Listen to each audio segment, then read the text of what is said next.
What if I told you that this tiny pellet is smaller than a coin? Holds the answer to one of manufacturing's fascinating questions. How do you turn powder into strength? This is sintered copper. It is started as nothing more than loose metallic dust with almost no structural integrity. But through a carefully controlled process of heat, pressure, and time, it is transformed into a dense, hard, and functional material. And that process, sintering, is exactly what we investigated in this experiment.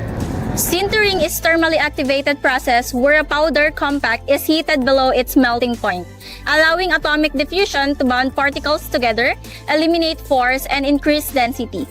It is governed by three parameters that we systematically varied in this study. First is compact pressure, which determines how tightly the powder particles are initially packed together. Second is sintering temperature, which controls our rate of atomic diffusions. And sintering time, which determines how long these diffusions mechanics are allowed to cooperate. Let me take you behind the scenes of how these copper pellets were actually tested. Each sample started with exactly 1 gram of copper powder, combined with 2 to 3 drops of a binder, and loaded into pelletizer mold. The mold was placed on a hydraulic press and manually increased to the pressure to either 4,500 pascals per square inch or 6,000 pascals per square inch, holding it for 2 minutes to form the green compound. Now here's where the experimental design comes in. We used a full factorial approach, meaning we tested every possible combination of our 3 variables. 2 sintering temperatures, 800 and 900 degrees Celsius, 2 sintering times, 30 and 60 minutes, 2 compaction pressures, 4,500 psi and 6,000 psi, that gave us 8 experimental runs with 3 replicate samples per run, for a total of 24 pellets. After sintering, each pellet was air-cooled inside a desiccator to prevent oxidation. We then measured the dimensions using a vernier caliper to compute density. For hardness testing, the samples were mounted in resin, ground with progressively finer silicon carbide sheets, and polished down to 0.5 micron aluminum suspension, giving us a mirror-like surface. Hardness was then measured using a microvickers hardness. To discuss our data, let's start with the hardness results. Each sample was tested using microvickers hardness with 3 readings per condition, then averaged to obtain the mean value. From the data, and as you look at the diagram at 800 degrees Celsius, hardness generally increases with sintering time. At 4,500 psi, the mean hardness increased from about 0.278 to 0.308 hardness, and 6,000 psi from 0.340 to 0.357 hardness. At 900 degrees Celsius, however, the trend is different. Hardness decreases with longer sintering time, especially at 4,500 psi, where it drops from around 0.293 to 0.181 hardness. Also, samples compacted at 6,000 psi consistently show higher hardness than those at 4,500 psi across most conditions.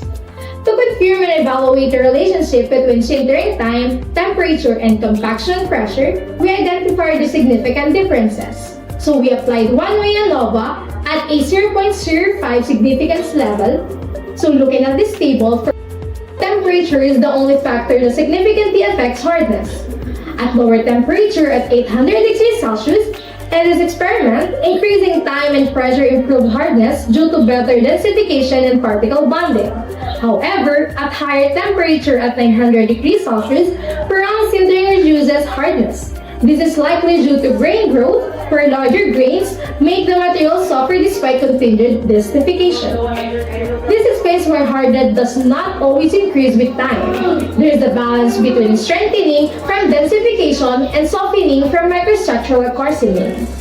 Now, to complete the picture, Ms. Lenya will present the density data and show what it ties into what we have discussed. Ms. Joanne. While hardness reflects how the material resists deformation, density gives us a more fundamental measure of how successful the sintering process was in eliminating internal porosity and consolidating the copper particles. We calculated the absolute density of each pellet using the cylindrical volume equation, which was then compared to the theoretical density of copper, which was 8.96 grams per cubic centimeter, to obtain the relative density expressed as a percentage. A relative density of 100% represents a full dense material with zero porosity. In our experiment, the measured relative density ranged from approximately 70.14% up to 96.49%, depending on the processing conditions, which is typical for solid-state sintering, meaning about 4 to 30% residual porosity remains, with the small deviations likely from the dimensional measurement uncertainties and minor pellet-to-pellet variations. At 800 degrees Celsius, relative density increased gradually with sintering time for both compaction pressures. For example, at 4,500 psi, density increased from about 70.14% to 72.76%, while at 6,000 psi, it increased from 76.45% to 80.91%. This shows that longer sintering time allows more atomic diffusion. At 900 degrees Celsius, densification became much more pronounced. Relative density increased significantly with time, reaching up to 90.44% at 4,500 psi and 96.49% at 6,000 psi after 60 minutes.